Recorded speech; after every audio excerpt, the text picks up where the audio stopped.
Good evening students, English with SS channel এ সকলকে welcome. Myself Sushant sir. Now I am going to discuss another important topic.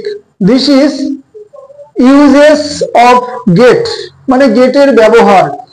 GET gate, gate মানে সাধারণত আমরা জানি পাওয়া, তোমরা phrasal ভাবে যেটাকে কাম বাই বলো।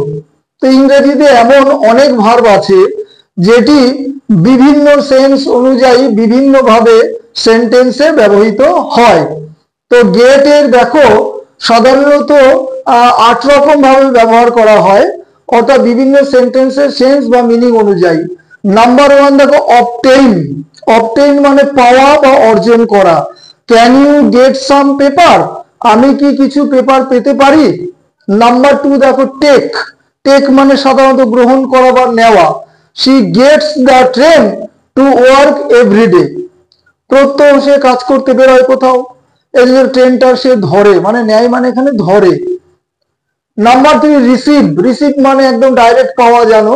Did you get any email yesterday, তুমি কি গতকাল কোনো ইমেল পেয়েছিলে, মানে রিসিভ করেছিলে।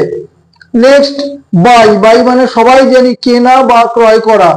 We must get some mangoes, আমরা অবশ্যই কিছু আম পাবো। পাবো মানে এখানে কিনবো, সেন্স বোঝাচ্ছে কেনা। তাহলে কেনা সেন্স বা ক্রয় করা সেন্স বোঝাতে আমরা গেটও ব্যবহার করে থাকি। Number 5 become. বিকাম মানে হওয়া। It is getting colder today, আজকে বেশ ঠান্ডা হয়ে আসছে দিনটি। সকাল থেকে ঘুম থেকে উঠে বলে বাহ আজকের দিনটা মনে ভালোই ঠান্ডা যাবে। তাহলে একটা পরিস্থিতি থেকে আরেকটা পরিস্থিতিতে হওয়া, তাহলে এটাকে সেন্স হচ্ছে বিকাম বা বিকামিং, যাই বলো। অ্যারাইভ খুব কমন, পৌঁছানো। দে লেফট এট 4:30, 4:30 তে তারা কোনো স্থান ত্যাগ করেছিল। অ্যান্ড গট হোম এট 5:30, এবং 5:30 তে বাড়িতে পৌঁছেছিল। পাস্ট টেন্সে ব্যবহার করেছি লেফট আর গট। এবার গেটের দেখো 7 নম্বর ব্যবহার দেখো, গেট 7 আন্ডারস্ট্যান্ড, যেটাকে তোমরা মেক আউট বলো বা বুঝতে পারা। হি গট দ্য জোক, সে কিন্তু জোকটা বুঝতে পেরেছিল। জোক হাসি ঠাট্টা তামাশা যাই বলি। বাট আই ডিডন্ট, আমি কিন্তু বুঝিনি। তাহলে সেন্স হচ্ছে এখানে গেট বা গটের আন্ডারস্ট্যান্ড নিচ্ছে, বুঝতে পারা। নাম্বার 8 বা লাস্ট মেক সামথিং হ্যাপেন, কিছু একটা ঘটতে চলেছে এরকম সেন্স বোঝাচ্ছে।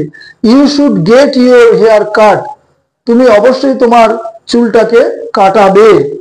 তো এখানে কিন্তু মেক সামথিং হ্যাপেন, কিছু একটা ঘটতে চলেছে এমন সেন্সে আমরা গেট ব্যবহার করে থাকি। দেখো গেট, এই হচ্ছে মোটামুটি গেটের 8টা ইউসেজ বা ব্যবহার, যাই বলো। আর প্রত্যেকটা ক্লাসের শেষেই আমি বিগত 3-4 দিন ধরে শুরু করেছি দেওয়া যে ফর ইউ, সেকশনটার নাম ফর ইউ, মানে তোমাদের জন্য। কি বলেছে, the crazy girl was laughed at, উন্মত্ত মেয়েটিকে নিয়ে ঠাট্টা তামাশা করা হয়েছিল। ক্রেজি মানে উন্মত্ত বলতে এখানে ক্রুদ্ধ, মানে রাগী যাই বলি, অ্যাংরি।